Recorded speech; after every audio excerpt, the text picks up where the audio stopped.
off we go, folks. Welcome back to another video with flyfishingwithjeff.com.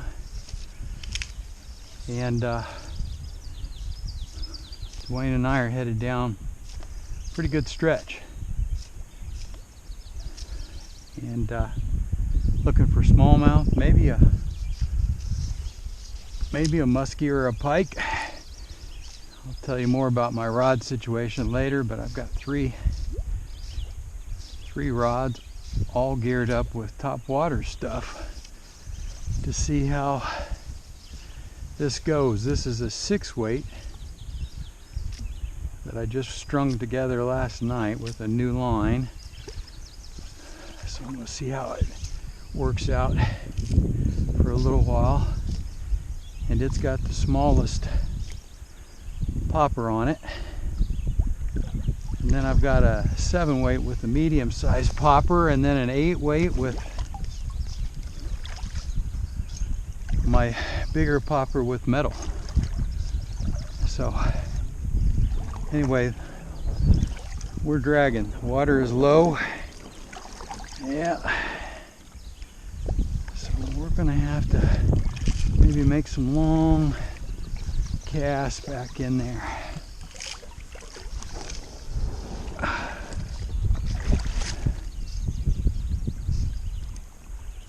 That's too bad. So come along with me today. Let's see what we can find.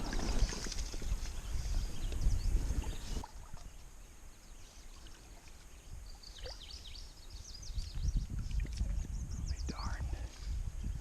That's too bad.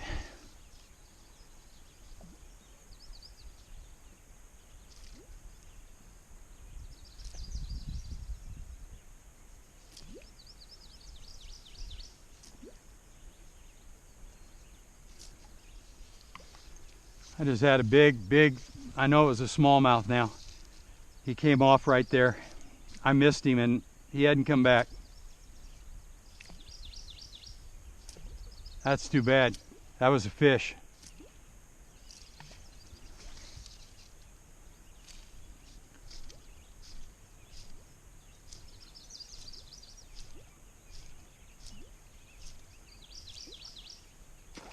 Oh! I enticed him out of there. Okay, hold on. Oh, maybe that's a pike. Oh, guess what? Brand new fly.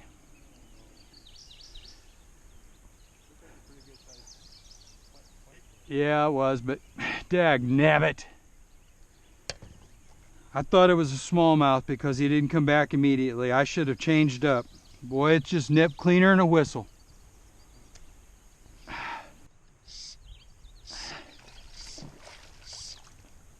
Pike, I think. Nope, muskie. That was good. Oh, well, he spit it. Maybe a 25-inch muskie. Well, folks, I have to tell you, it has not been the best of days, and sometimes you just need to take a second and have a reset. And believe it or not, I tied on a new tippet, I tied on a new fly, and that was my first cast, and I wasn't even paying attention until I heard the thump. And like I said, I've done this enough to know that sometimes it's just not working, and today is one of those days. For not yet anyway. I'm hoping that it will turn around. Come on.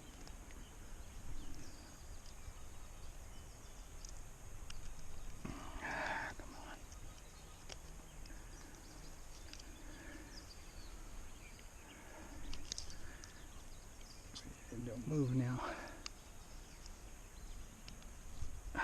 Okay, let that one go. Now, this is one of my flies that I just tied yesterday.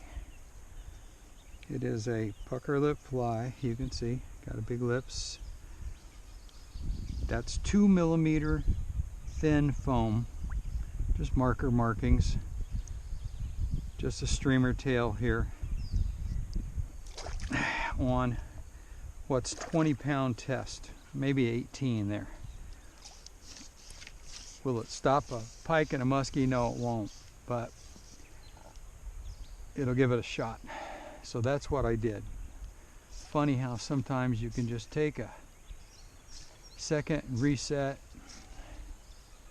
start like it's fresh. We're starting over again, and that's what we're going to do. We're going to try it again. Got a lot of river left.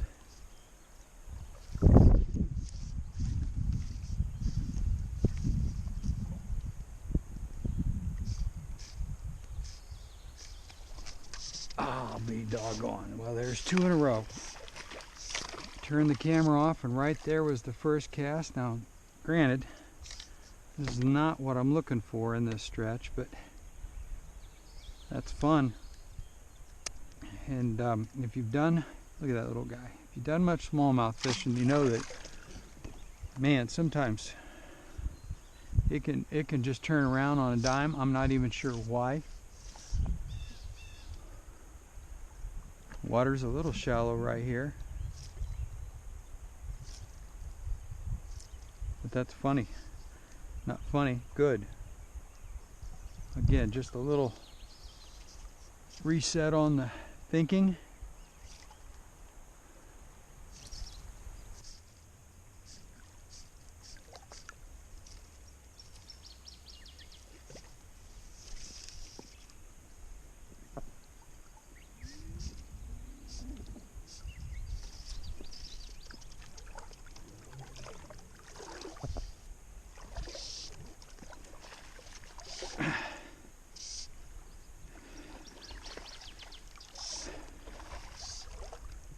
All right, he isn't big, but we'll take him. Oh, he's spitting up fish right there, though. That was strange. Oh, you got me, you little booger. You got me. Easy now. See if you got anything else in here. Nope.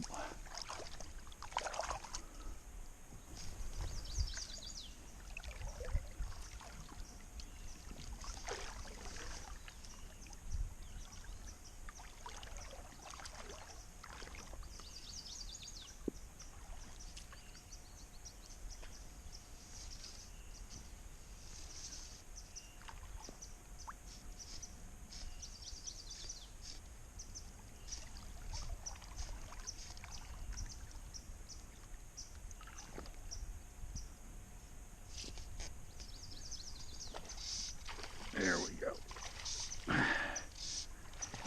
That was a little better fish. He followed it down there. Yeah, it's the best fish of the day, I think. Trail it. Got it. Come on.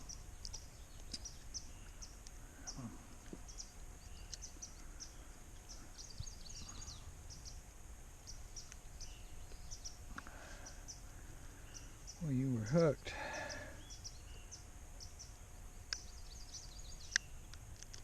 There we go. Yeah, my fly. All right. Yeah. We're not quite there yet.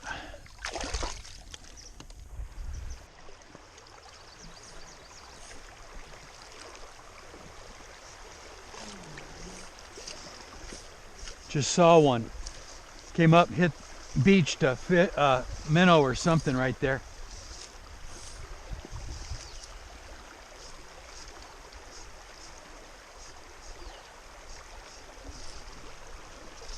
There he goes. That was fun.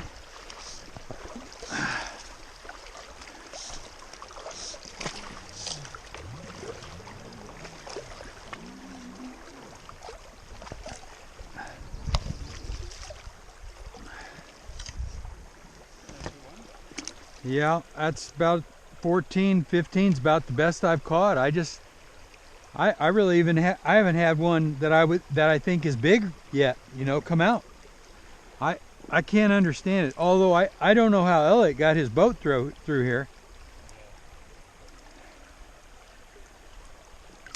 So you caught the big fish on The green, huh? Yeah. Nice. Another one, it's my fault, I missed him twice, and then third time he was about 5 feet from the boat and came up with his mouth, and just then I jerked it away. I probably could have had him. Yeah.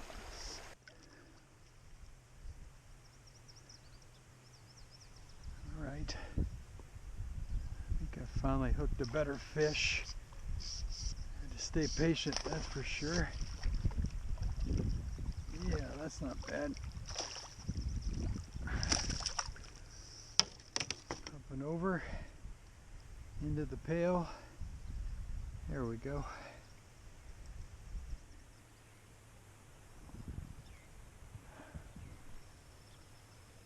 Yeah, come on. You did take it. You weren't going to spit that one out. There we go. All right. Ah, missed him. Try that again.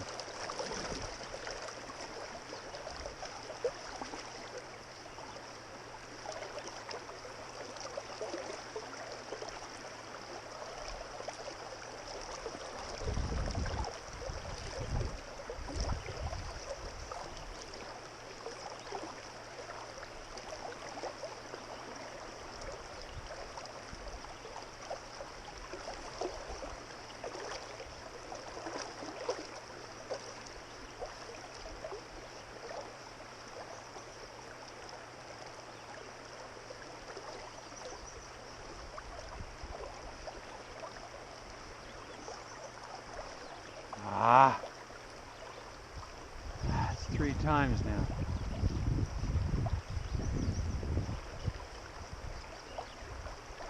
There we go.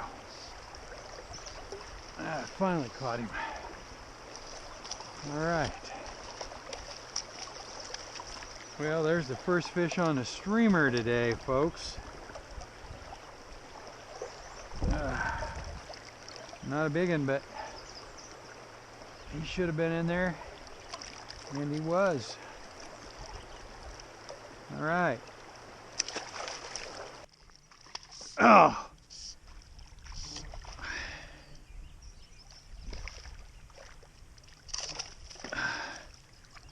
Bigger.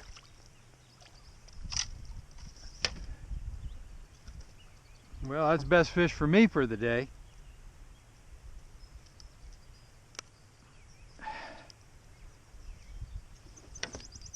Yeah, it's 16.